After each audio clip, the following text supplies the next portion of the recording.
Everest. The very name sends a shiver down your spine, doesn't it? It's a beast of a mountain, unforgiving and raw. Thinking of taking on this monster in 2025? Good on you. This is your year. But listen up, this isn't a walk in the park. You need to be prepared physically, mentally, and equipped to face whatever the mountain throws at you. We're talking training, gear, permits, the whole shebang. Stick with me and I'll give you the tools you need to conquer the top of the world. Right, let's get down to business. Everest isn't just about conquering the mountain, it's about conquering yourself. Your body needs to be a weapon, honed and ready to face anything. We're not talking about a casual jog in the park here. We're talking intense cardio to power you up those icy slopes. Running, hiking, especially uphill with a weighted pack. That's your bread and butter now. And don't forget strength training. You'll be hauling yourself up ice walls, carrying gear, needing every ounce of muscle you can muster. Leg presses, pull-ups, core work. Make them your new best friends. That thin air is a killer. You need to acclimatize, get your body used to operating with less oxygen. Find yourself some local hills, start small and gradually increase the altitude. And remember, rest is just as important as training. Everest will test you, push you to your absolute limit. Right, you're in peak physical condition, ready to take on the world, but out on Everest, your gear is your lifeline. It's the difference between life and death. First up, clothing. Think thermal base layers to wick away sweat, fleece layers for insulation, and a down jacket that's thicker than a bear's coat for when the mercury plummets. And don't even think about skimping on gloves, hats, and socks. Frostbite is a real threat up there. Next, your sleeping bag. You want a bag that's rated for extreme cold, something that will keep you warm even when the world outside is trying to turn you into an ice sculpture. Now, the technical stuff. You'll need a sturdy backpack to carry everything, crampons for gripping the ice, an ice axe for self-arrest if you fall, and a harness for when you're roped up on those treacherous slopes. Don't forget your headlamp, essential for navigating those early morning climbs and late night descents. And for the love of all that's holy, invest in a good pair of boots. Your gear is your lifeline on Everest. Choose wisely, invest in quality, and make sure you know how to use everything. All right, we've tackled the physical. Now for the logistical hurdles. Permits. Yes, even on top of the world, there's paperwork. But don't worry, we'll break it down step by step. First off, you'll need a visa for Nepal. Then comes the big one, the Everest climbing permit. This one's hefty, both in responsibility and cost. You'll also need a trekking permit for the Everest region, another fee to access the base camp and beyond. And don't forget about insurance. We're talking serious medical coverage that includes evacuation by helicopter. Now, I know this sounds daunting, a mountain of paperwork to rival the actual mountain. But the key here is to be organized. Start early, do your research, and make sure you have everything in order well in advance. The rules and regulations are constantly changing, so stay updated. It might seem like a hassle, but trust me, it's a small price to pay for the privilege of standing on top of the world. Chapter 4, Budget Breakdown, the cost of conquering Everest. Let's be straight up, climbing Everest is a financial commitment, a serious investment. We're not talking about a weekend getaway here. This is an expedition that can set you back a significant chunk of change. But look at it this way. You're not just buying gear and permits, you're buying an experience of a lifetime, a chance to test your limits, a shot at standing on top of the world. So, let's break down the costs. First, the big one, the Everest climbing permit. That'll set you back a fair bit. Then you've got your flights, visas, insurance, all adding up. And we haven't even gotten to the gear yet. Remember that top-notch equipment we talked about? Yeah, that's an investment.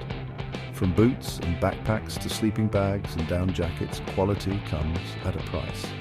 And trust me, on Everest, you don't want to skimp on quality.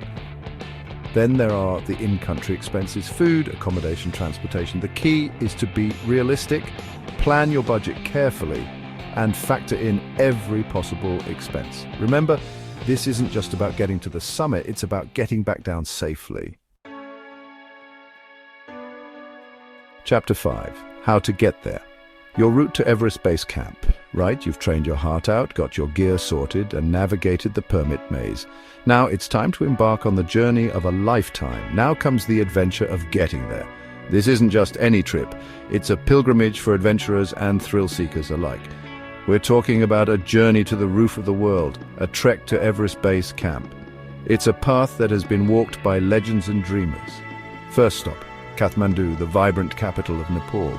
This city is a melting pot of cultures, colors, and history. Soak in the culture, acclimatize a bit, and prepare for the next leg. Enjoy the bustling markets, ancient temples, and the warm hospitality of the locals.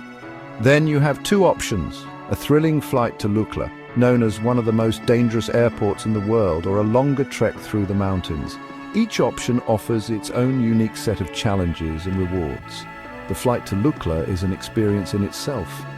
It's a short yet exhilarating journey that will get your adrenaline pumping.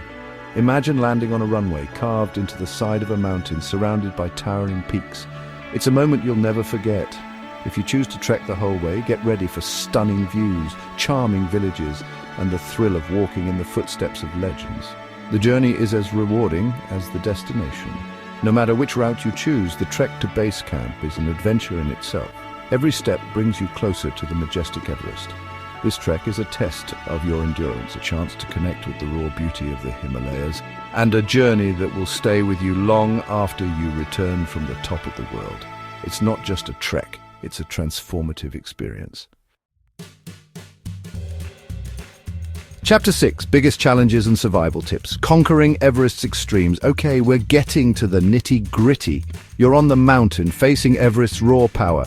This is where the rubber meets the road, where preparation meets instinct. We're talking extreme cold that bites through layers, winds that could rip the flags off a ship, and the ever-present threat of altitude sickness. First up, altitude. It's not just about the thin air, it's about how your body reacts to it. Headaches, nausea, fatigue, altitude sickness can cripple even the fittest climber. The key is to acclimatize slowly, climb high, sleep low, and listen to your body. Take your time and don't rush the process. If you feel unwell, don't push it. Descend, rest, and consult your team. Communication is key to survival. Then there's the extreme cold. We're talking temperatures that can freeze your water bottle and even your breath. The cold is relentless and unforgiving. Layering is crucial, as is protecting your extremities. Proper gear can make the difference between life and death. Fingers, toes, nose, ears, these are vulnerable to frostbite.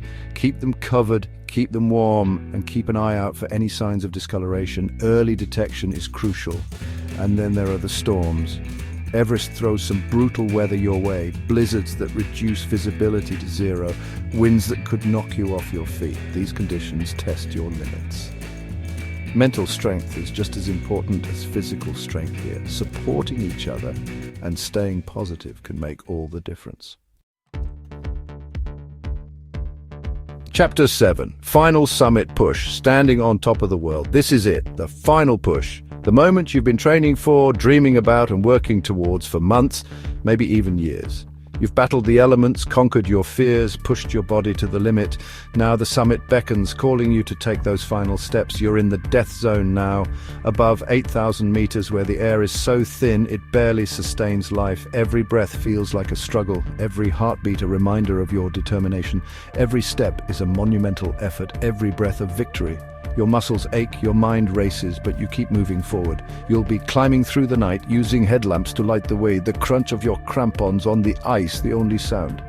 The darkness envelops you, but your focus remains sharp. The air grows colder, thinner, the world around you reduced to the beam of your headlamp and the next step in front of you. Each step is a testament to your willpower.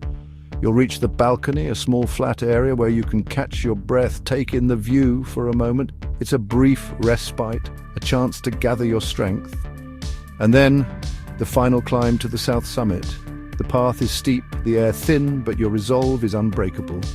This is where the going gets really tough, where the altitude hits you with full force. Your body screams for rest, but your spirit pushes you onward. But you push on, driven by a force you didn't know you possessed. Each step brings you closer to your goal, and then, finally, you're there, the summit.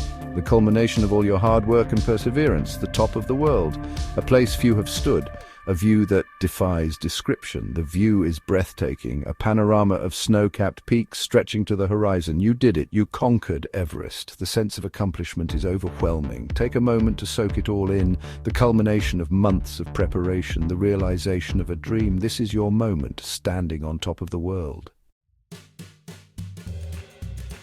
Outrow your Everest journey starts now. So there you have it, your blueprint to conquer Everest. It's a challenge unlike any other, a test of human endurance and spirit, but with the right preparation, the right mindset, and a whole lot of grit, you can stand on top of the world. Remember, this video is just the beginning. Now it's up to you to take action. Start training, research your gear, plan your budget, and get ready for the adventure of a lifetime. And don't forget to share this video with anyone else crazy enough to dream of Everest. Let's build a community of adventurers, share our experiences, and inspire each other to achieve the extraordinary. The mountains are calling,